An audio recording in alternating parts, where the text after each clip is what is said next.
Hello and welcome to an all-new episode of Anime Brain Freeze. We are your compact hosts. I am John. And I'm CC, and when there's just too much cool anime to watch, we got you covered. We'll try something new today as we review not one, not two, but 3 short-form anime series. First, John will tell us all about the new misadventures of the neurotic space pilots of Space Battleship Tiramisu. Then we'll once again step into the kitchen, but this time not to have hot-blooded, half-naked shonen action fights, but to join the characters from Fate Stay Night on a wholesome culinary expedition into Japanese cuisine. And last but not least, John will wrap up the show by talking about everyone's favorite flabbergasted skeleton and enthusiastic book vendor, Honda-san. So we have never reviewed 3 short forms before. This might be our shortest show yet. I mean, we could try and condense it down to be the length of each of these shows' episodes, you know? Oh god. Alright. Sure. And then you get a full season of reviews by listening to it 10 times. Great.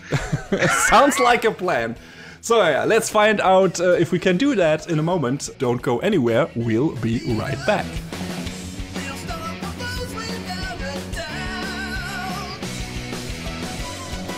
So, first up is the return of Space Battleship Tiramisu, the least epic space opera you ever heard of. But now with plot question mark? They kind of breadcrumb it along and then forget it's there because it's... I'm being honest with you, the show's fun and goofy and at no point ever takes itself seriously. But if you're looking for plot, I mean... There's moments, but the connecting threads are exceptionally loose, as it were. Well, you made like allusions to there maybe being plot this time around in these sneak peeks, so I was wondering. Oh, I thought so too. The show lied to you. Yes, it did. But you don't seem to be too broken up about it. So. Oh, no. Because, like I said, this is first and foremost a comedy. So if it's going to push the plot to the wayside in favor of jokes, I'm fine with that. So, what is Space Battleship Tiramisu about? Well, Subaru Ichinose is an ace pilot aboard the Earth Union Space Battleship Tiramisu. Why would you name your ship that? Good taste. I guess. He's quite unique among his peers because he can't stand their company and often shelters himself in the cockpit of his mech, the Durandal. Subaru finds out that his dispatcher, Cody, is actually his brother Isuzu, who is a high-ranking officer in the Metis organization, a group staunchly against the Earth Union. So kind of like Xeon, but way less organized. It is at this time that Subaru is faced with a choice. Or not really, because this is a comedy after all. After Isuzu uses some of his brother's DNA to create a superior clone called Subaru Beyond, things... Yes, Subaru B, or Subaru Beyond. All right. But after that, things don't really change. A confrontation between the two brothers leads him to crash landing on Earth. After Isuzu's mech is impounded of all things, the two are escorted by Earth Union soldiers and reunited with their father, Soichiro. It's revealed here that he is every bit as scatterbrained and neurotic as his son, so the apples did not fall far from the tree. The two brothers do eventually set their differences aside when it really matters, and truly, that's what's important. But so is cleaning up the cockpit after lunch, and not spilling your drink on the control panel, and not having your maintenance lady write your name on your helmet. So, if that description that I so painstakingly put together didn't tell you what this show is about, it's just jokes. Every time this show makes you think it's going in one direction, it just pulls a hard left turn and says, it's a comedy. Come on, man. And I mean, that really sort of comes through, and I feel like it's worth dropping this name straight away because a lot of the composition and script was worked on by this an individual named Yu Sato, who has worked on stuff such as Ninja Slayer, Luluko, and worked on stuff like Inferno Cop and Kill la Kill. So you already kind of know what you're getting in for if you've seen any of those. Yes. I mean, I think Luluko is the only short form anime we've reviewed on here so far. Like, really reviewed them, except, not just mentioning them in the sneak peek. And that was a really good one. So yeah, that was surprisingly good. 'Cause, I mean, I didn't really dabble too much in Ninja Slayer or Inferno Cop, but I have, a cursory familiarity with how off the fucking walls they are. I don't know if you've ever seen any of them. No, only clips. Because Inferno Cop did that whole like sort of minimalist animation thing where the characters were basically cutouts. I think Ninja Slayer did the same. Yeah, I wasn't sure about because I don't think I've really seen too much or any of that in comparison to what I've seen of Inferno Cop. Yeah, I walked away from this show sort of like nodding my head, having a sort of mutual understanding with it. Just because every time like I said, every time it tries to build up to something, nah. This is a big anti-climax for all of the things, threats they are dangling in front of your face. I mean, the villain's name is Escalade Cadillac, so. That's great. Excuse me, but that is one of the best names ever, not only for a villain. I hope he speaks in a dumb English accent or something. He doesn't. That's a missed opportunity. Okay. Well, that's a shame. But still, that name. Whoa, big sway there. One of his big motivations is he gets called into family court, and he's not having any of that, so he's gonna. It's kind of vague whether he's going to just blow up the earth or the corner of the street that the courtroom is on. But, either way, we have to stop him. How do we stop him? I don't know. His mech is so strong. What's this game controller doing hanging off the side of the mech? Oh, I can take control of it with it. All and every big thing is always undone by just the goofiest shit, and it's fun. It's silly. It's stupid. Does it still feel like there's that it's unraveling in the most dumb, like anticlimactic way? Does it feel like a good payoff, or is it disappointing in a way? I feel like the payoff is pretty consistent. So I otherwise I probably would have dropped it. Partway through the first season. I mean, it all depends on how clever that like unraveling is constructed. Yeah, they sort of find interesting ways to have the characters undo themselves. And even though this is the plot of this series is what it is, there were some like OVA-ish, I guess, episodes in between. Like the seasons where they took part of the story from the first season, because this is chiefly told from Subaru's point of view, and they sort of retold parts of it from Isuzu's point of view. And I was like, oh, that's clever. It lets us see, how he's struggling to fuck with his brother in as many ways as he possibly can, and it just not working out. So what's the comedy like? I mean, we now know what they generally do with that, but what is the style like? Is it more slapsticky or is it more witty? I don't know, pun-based humor or something like that? Is more dialogue-based, or is it just hijinks? It's like a little bit of each. So it's like mostly slapstick physical humor, but there's a little bit of wordplay in there. Whatever will serve their joke best, basically. We only mentioned it in passing during the sneak peek the first time around. That this show was animated by Gonzo. And, oh, right. I was about to ask who's responsible for this. And it was directed by Hiroshi Ikehata. One of his works was Akiba's Trip, which was another Gonzo show. So a lot of that, directorial stuff, I feel like, sort of shines through in the same way, because he also worked on some other real goofy stuff like Robot Girl Z. If you wanted your anthropomorphic 1970s super robot show, and every robot is, a girl, Yes. Boy, do I ever. What more could you ask for? Mm-hmm. He was also an episode director on stuff like Flip Flappers, FMA Brotherhood, Gurren Lagann, Kill la Kill. So he's gotten around. The animation in parts, it's gonzo.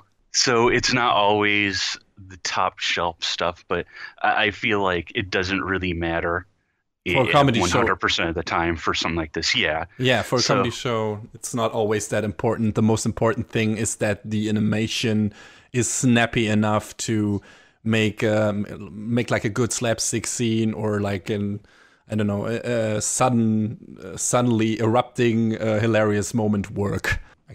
I guess it does that in this show. Yeah, like I mean, there's one episode with I guess all these other people are gathered here to do a dance in honor of my birthday, and they just end up doing like this big flash mob dance scene. But it's not in celebration of the character's birthday. It's for something else entirely. Oh my god, that sounds like I don't know, a good setup for I only know the German word for that. Second-hand embarrassment, I guess. Oh, jeez. Yes, exactly. Hey, in German, it's called Fremdschämen. So there you go, people listening to this. This is not a real word, but a slang word put together. I think that was populated by forum culture and watching people on TV doing really, really embarrassing things, and then you sink in your couch seeing all that cringeworthy stuff, and then it's like, oh my god, this is such a high level of Fremdschämen. So there you go. All right, second-hand embarrassment, big thing in anime, and apparently in this show as well. Mm-hmm. Right. They're. Oh man, that was one of those moments where it's like, oh, I feel bad for you, but I also don't, because you were stupid enough to think that everyone else cared about you. I can imagine it. Wow. Oh, that's already hurting. Just thinking about it. Ooh. All right. I'm not really sure how to really concretely elaborate on this show, just because there's, it's not a one-trick pony in terms of its jokes, but everything it sets out to do is in service of a punchline of some kind, whether it is, that Fremdschämen, is that how you pronounce it? A pun, a slapstick joke, and this is going to sound oddly specific, but it's a joke they use, sending a message to the wrong group text and then getting reported to the authorities for it. Whoa. Yeah, this show has, I feel like, a little something for everything on the humor spectrum. And, if it's every episode is 6 minutes. So if you don't walk away from it after the first episode with a little bit of a chuckle, you didn't waste much time. You already know, hey, it's not for you, and that's okay. 6 minutes opening included, or yeah, the ending? The opening and ending are like maybe 20 seconds each, if that. So, I mean, the ending theme is just Subaru's voice actor singing the name of his mech over and over. So, there you go. Show's great. I mean, if you got highly neurotic characters, they can get annoying. Does the show ever go into that territory, or do the characters just stay completely sympathetic and not off-putting or anything? I feel like they each have their own sort of idiosyncrasies to set themselves apart from one another, and it's not like they spend all of the time on one character, because the two brothers are both goofballs in different ways. Okay. So it's varied enough in its weirdness that you're not completely overwhelmed by it, or not bored by it. Yeah, I think it's enough to keep you wondering, oh, what's this idiot gotten himself into this week sort of situation. Well, time to see those people make a fool out of themselves again. All right. Yeah, can be a fun time, of course. I mean, That's a concept that TV thrives on, or has thrived on for years, I guess. This is maybe that in animation form and in science fiction and mechs and everything. So that, at least in terms of setting, is interesting enough for me. I mean, it's got your sci-fi angle. It's not quite Mobile Suit Gundam, and that's fine. Yeah, I mean, if you're looking for something that's just, a few minutes out of your day, goofy, silly shit, Space Battleship Tiramisu, check it out. It's streaming on Crunchyroll, so have yourself a look there.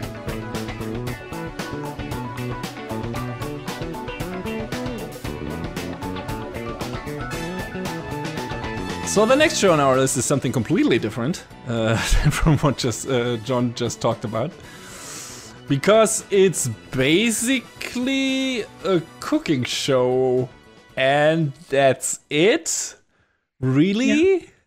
Yeah. I mean, the hook here is, the show's name is Today's Menu for the Emiya Family. And if that name rings a bell, then maybe you have watched some Fate anime, namely Fate Stay Night. I mean, we had another Emiya in Fate Zero, which was the adopted father of this Emiya, of Shiro, who is from Fate Stay Night.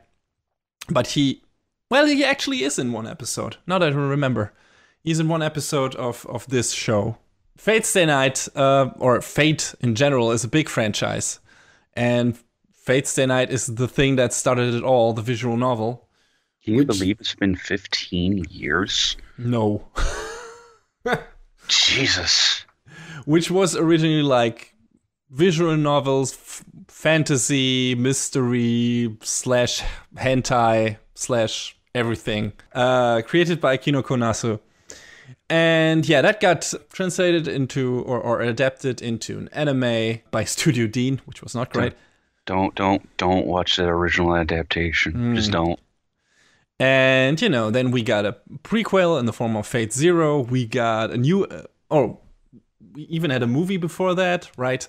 Exactly. Then we got Fate Zero. We got a new series based on the Unlimited Blade Works story path, which was much more successful and much more well-produced. Much more budget pumped into that one. And more faithfully adapted and everything. And, yeah, then we got Fate Apocrypha, and we reviewed that, or I reviewed that because John didn't... Wait, did you? I finished it. Do you finish it? Right, okay. Yeah, we both talked about it. I didn't particularly You didn't like it, enjoy it. But... All right. So, we have talked about Fate here before, and, both of us agree that we like Fate Zero the most. I was about to say F-Zero. It's just, When's the new F-Zero, Miyamoto? Wait, that's not for this podcast, is it? Not yet. I mean, there's a Fate Zero anime too, but... Oh, God, don't know. No Falcon Legend, no. Hey, it has probably the most epic Falcon punch ever. Why is it the size of a galaxy? Who cares? It's the right size. I would like to, at some point, be able to talk about a Fate Extra Last Encore. But the story, didn't finish in the series. They made a movie after that was called, Universal Geocentrism or something. It's some weird name. Thanks, Nasu. But Fate Extra is a weird fork. That's like thousands of years in the future where magic is dead and we all live in a simulation created by a supercomputer in the core of the moon. All right. And Fate Extra is weird, but Nero is great, Umu. Yeah, of course. Gotcha. Curse you. To hell and back. Anyway. Yeah, bunch of characters, sometimes very convoluted storyline, unnecessarily so. Sometimes? Yeah, most of the time. I love Fate, but I will not deny. And, for those people completely uninitiated, it's about these basically magic magicians being able to summon heroic spirits. That could be spirits from actual history, but also spirits from legend, whatever. I mean, the main character in Fate's Stay Night is, or the main spirit in Fate's Stay Night is a version of King Arthur, female version. And they all get summoned to specific classes and then fight against each other for a holy grail that can grant wishes.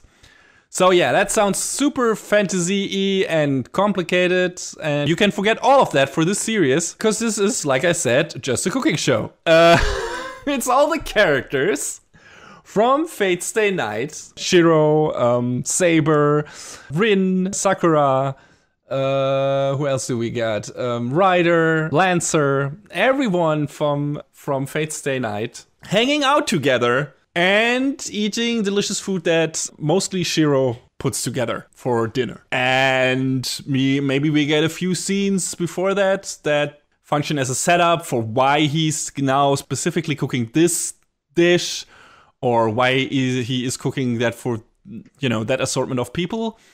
But aside from that, that's pretty much it. This is just a very wholesome slice of life show with very delicious food and a bunch of people being cute and being nice to each other, which, if you know the rest of Fate, is totally not the norm. Unless your name is Archer, then you're not very nice to Shiro, regardless.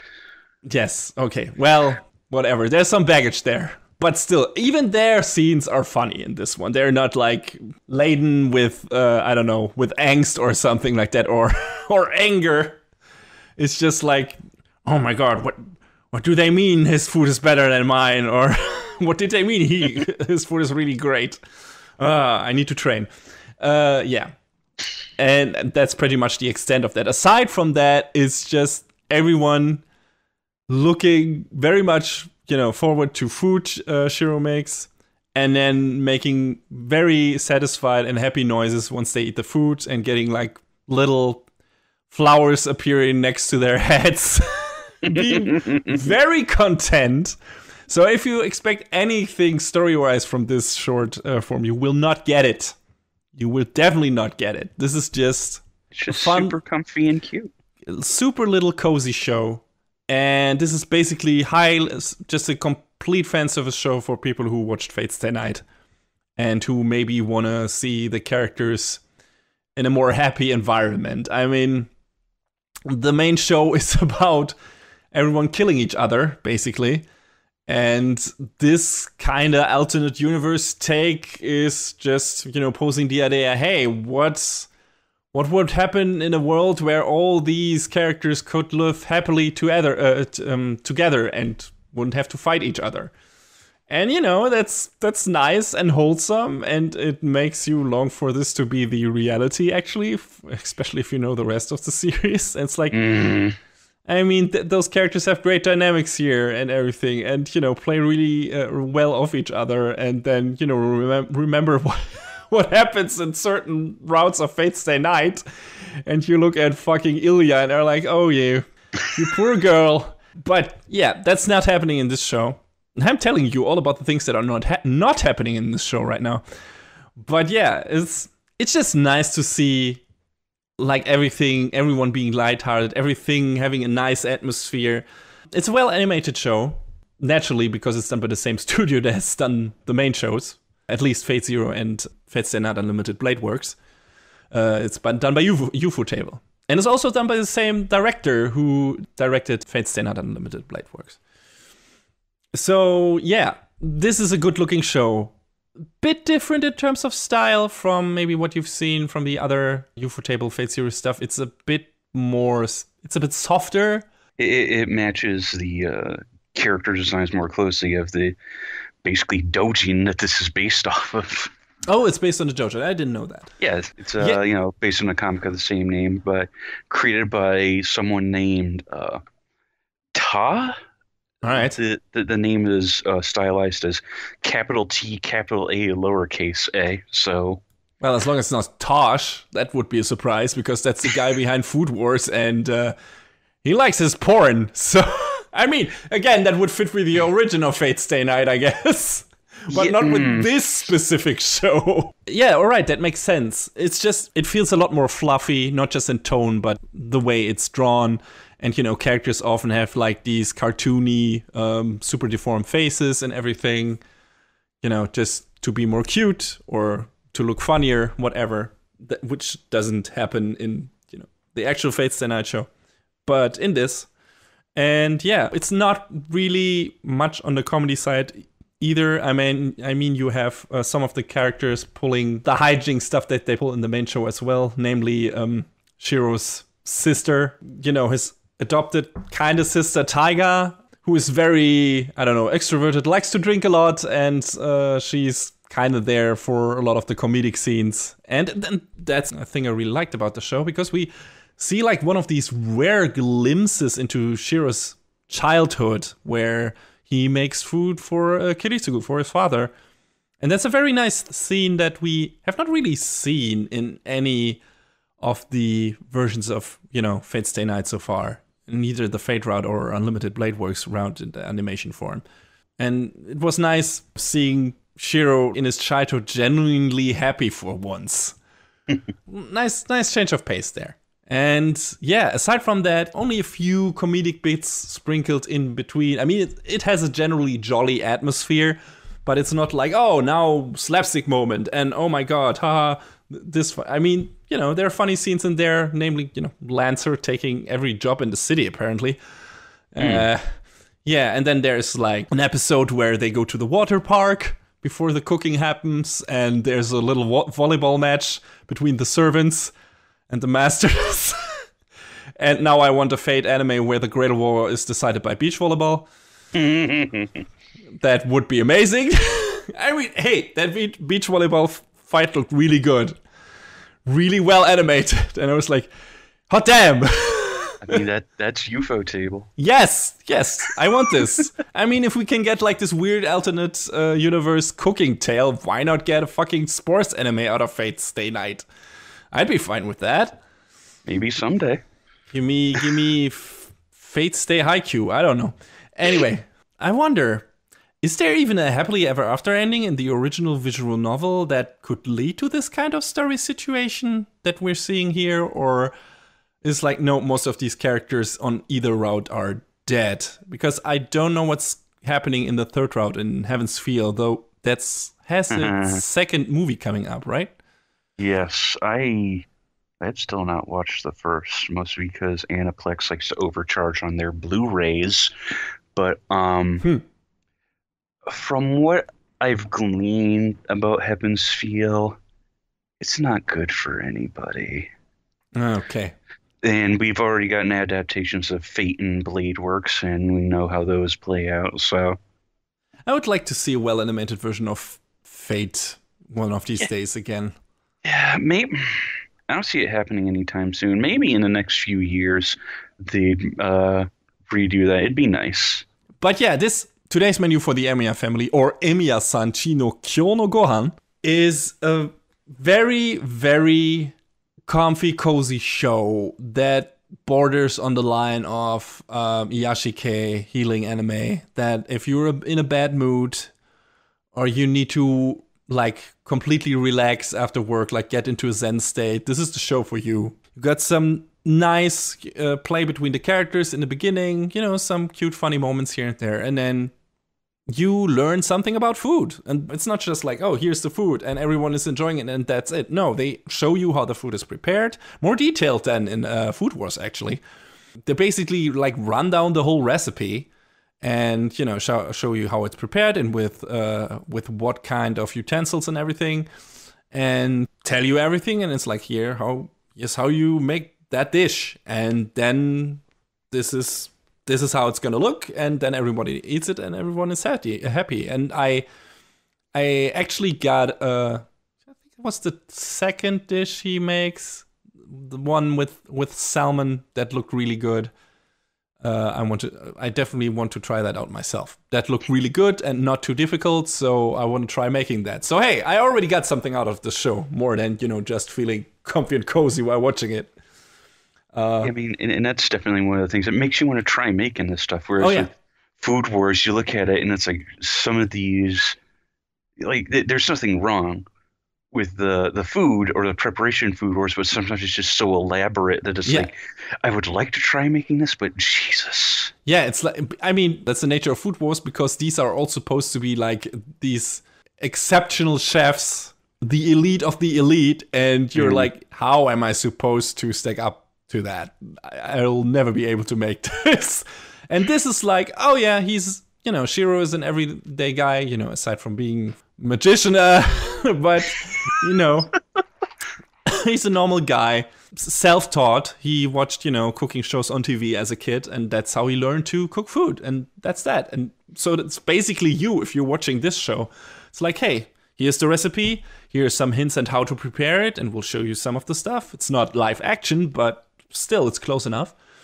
And now go and try it yourself. And yeah, it's also the one thing that's it has kind of in common with Food Wars is the music while Shiro prepares the food is weirdly heroic. It's like this really kind of triumphant fanfare at the end. It's like, da-da-da! It's like, what? It's funny because the music was composed by Go Shina. Yeah. Who there's a long line of work there, like a whole bunch of the Tales games, Ace Combat, Tekken. Yeah, we already talked about him before doing the review of Tales of Systeria, the X, and Juni Tyson Zodiac War, I believe. It's true, that's true. Both not necessarily good shows, but the music was good. So, oh yeah, and he made the music for Dimension W as well. Your favorite. So, yeah, not a good track record when it comes to picking shows for, you know, to do music for, apparently. But hey, this is a good show. So there you go. It's not long. I think each episode has like 12 minutes around that, opening and ending included, and those run a bit longer in this one than Space Battleship Tiramisu, I guess. Yeah. But yeah, it's, like I said, it's complete fluff. Nothing really substantial. You're just gonna, if you want to sit down, you want to learn something about food, maybe learn some new recipes. If you like to cook yourself, maybe, hey, here's something I haven't cooked before.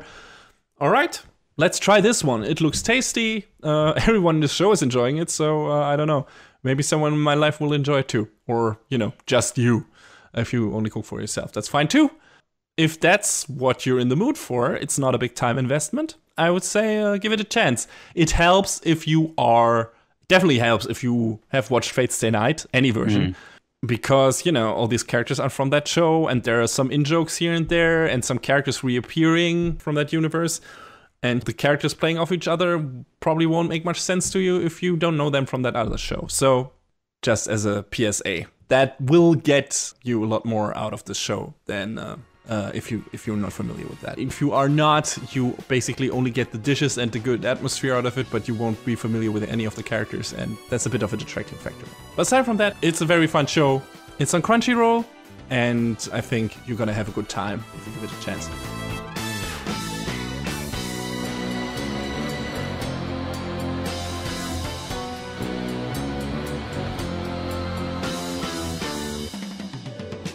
So our last show of the day is yet another sort of slice of life, relatable story. We're going to be talking about Skull-face Bookseller Honda-san. Who's not only selling cooking books. It's true. He's selling mostly manga. All right. So that's his jam. Honda-san is at war with business, with out-of-print books, and with people who love manga. Who knew there were so many laughs to be found at the manga counter of a bookstore?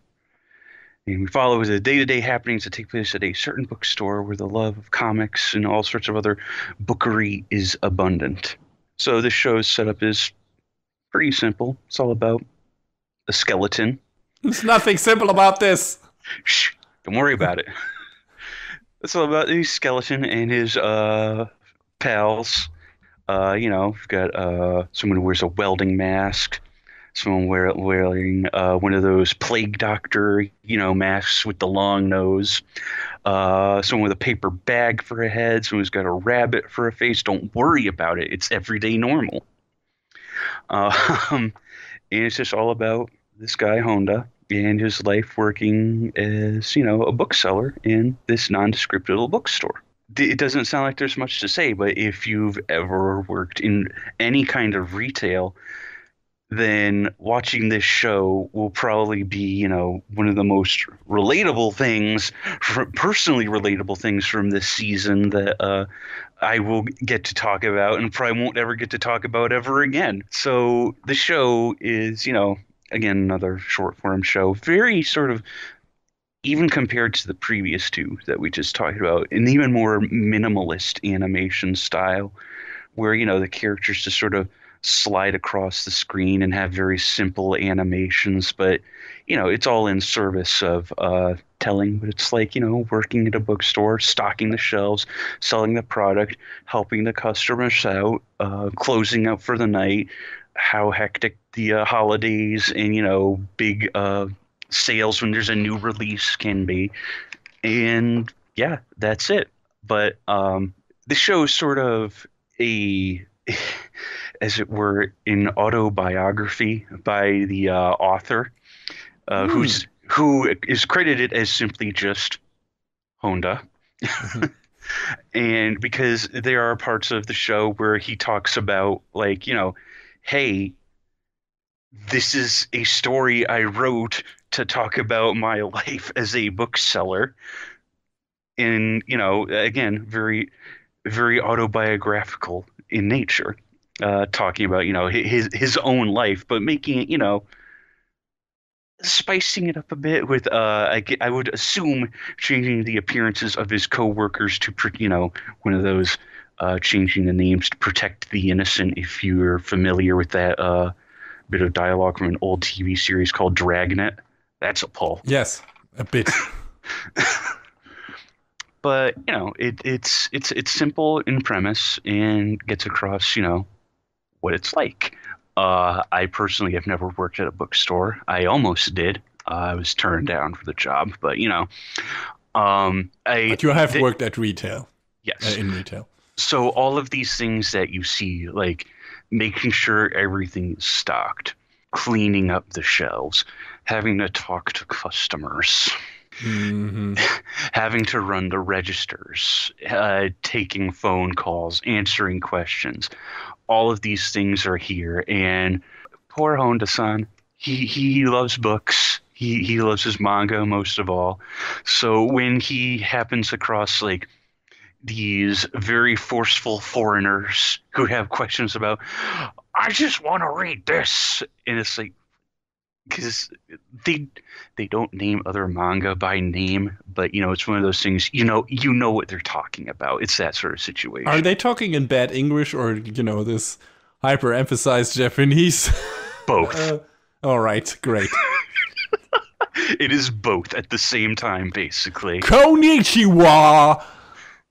So you have Honda-san trying to talk back to them in very broken English. Amazing. But his voice actor Soma Saito's apparently got the English, the pronunciation at least, pretty well down. So that's what matters, I guess, when you're trying to talk to people who don't speak Japanese, unless they speak other languages, in which case you're screwed. But it's like, oh, I want to find this manga. I mean, you say you're from Texas. You probably could have found it back there. You were looking for not Naruto. So, But they want the genuine experience. Yeah.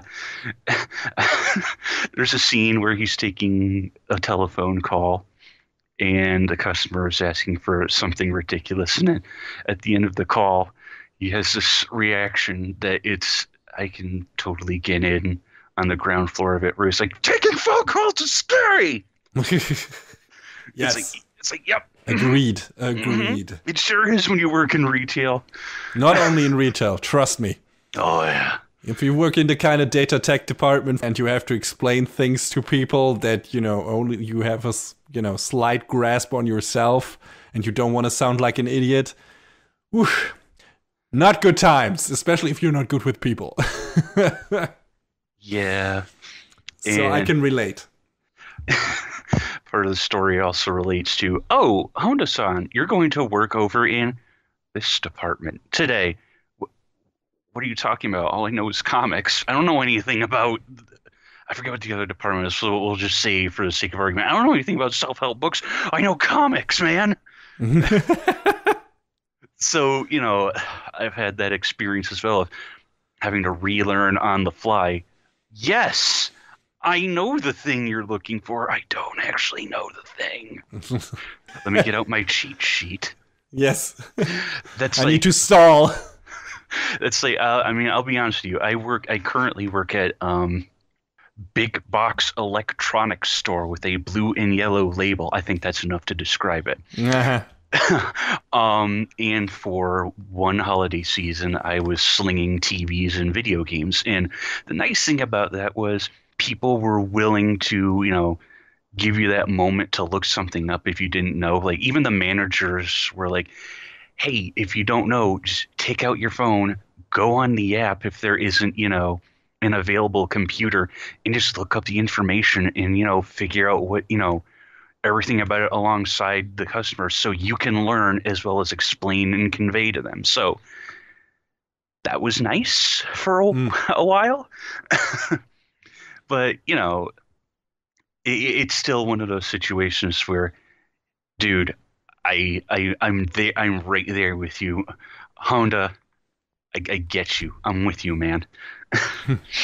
But this show's great because it's written from a place that the Honda obviously understands this, and the character interactions between everyone else are great too, because sometimes you'll have the characters talking, the distributors like, and you'll have those same sorts of problems. We just aren't getting enough of this book in. Can't you ship us more of it to meet the demand? Conversely, why are you sending us so much of this? We can't sell it. And then that one miracle manager that somehow pulls the strings and gets everything done, who's voiced by Ryusei Nakao, by the way. So you have Frieza slinging books to you. Oh boy, pass. It's great. It's great. I imagine. So is the comedy completely derived from the comical, weird situations that Honda has in his everyday work life, or is there some? Is there some slapstick humor involved as well? Is it just him being funny while trying his best, being completely flabbergasted all the time?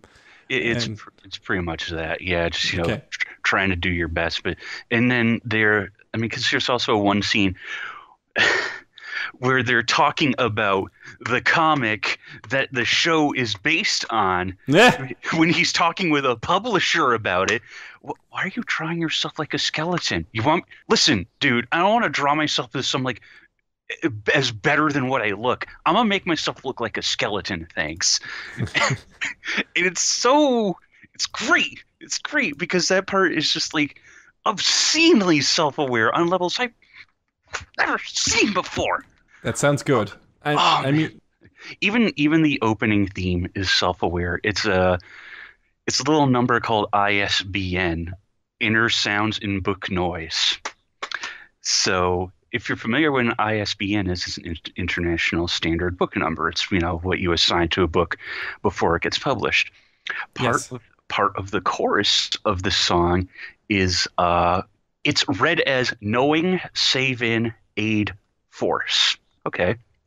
If you look at it written down in the lyrics, it's 9784, which is the prefix for books published in Japan. That's clever. It's so fucking clever. When I realized that, I was like, oh, that's fucking good. It's really good. I like that.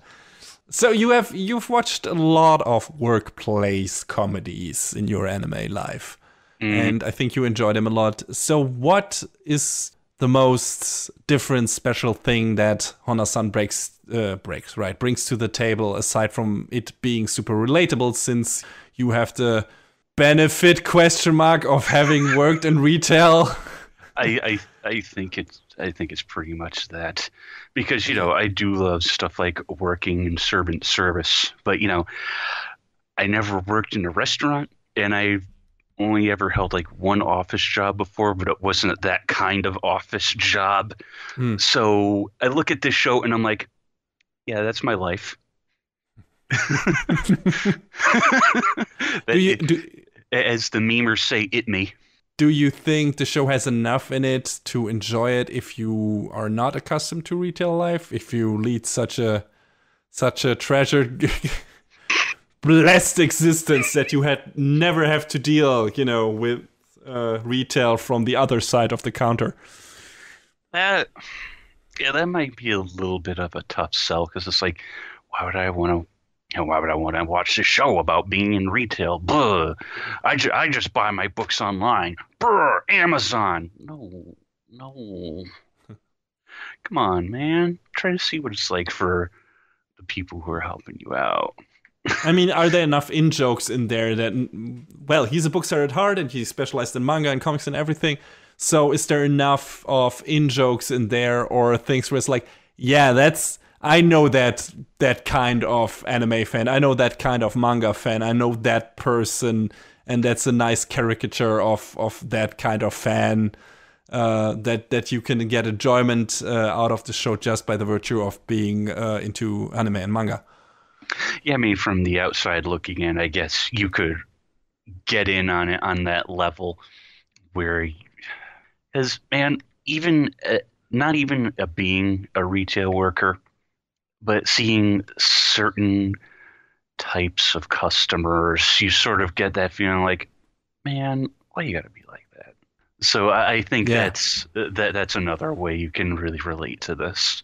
Yeah, I mean, and there are enough people out like that out there. So, I mean, I can already relate. I've not worked in retail for long, like basically only in an internship, thankfully. Lucky you. But I, had to deal with other kind of customers and contractors and whatever, who can be pretty shitty by themselves and not wanting to listen to what you're trying to explain to them. So, there you go. The kind of person who comes in and says, this TV didn't do what I want. Explain to me how it works. There's a manual for that.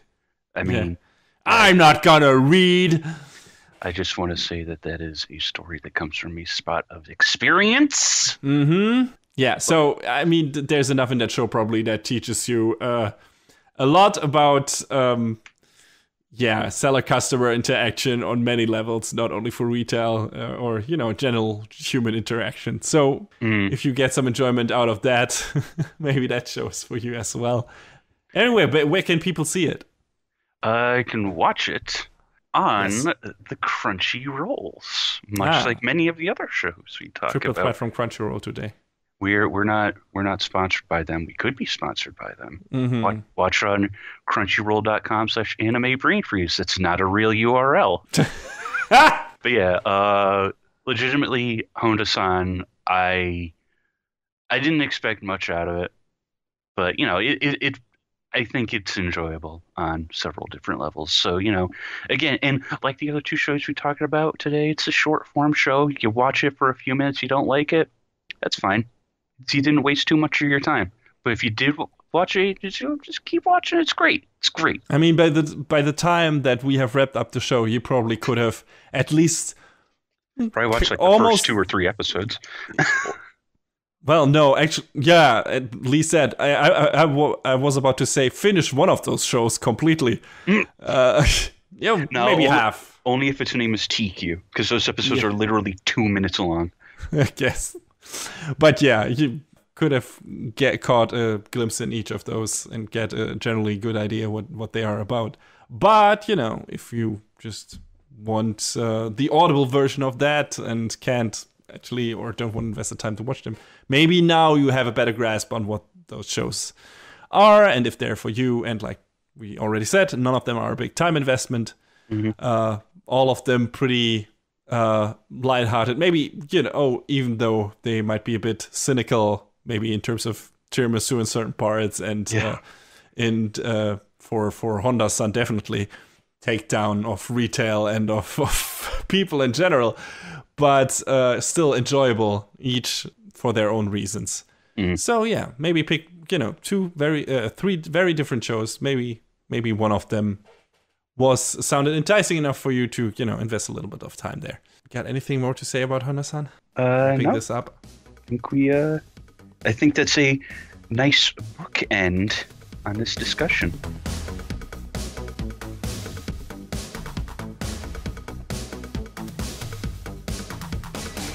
And that is a wrap on the 67th episode of Anime Brain Freeze. All the music in our show is from the Double Dragon Neon soundtrack by the amazing Jake Kaufman. Please go to vrt.bandcamp.com and check out his awesome work. Our show is available on most of the popular podcast services, but it's always worth visiting animebrainfreeze.com for our review index and some interesting articles linked in our episode release posts. Follow us on Twitter at AnyBrainFreeze. We tweet regular updates and fun anime-related stuff there. Leave us comments and questions on Facebook and our YouTube channel, or send an email to animebrainfreeze@gmail.com. We would love to read your feedback. Thanks for tuning in. We hope you had a good time, and please join us again on our next show.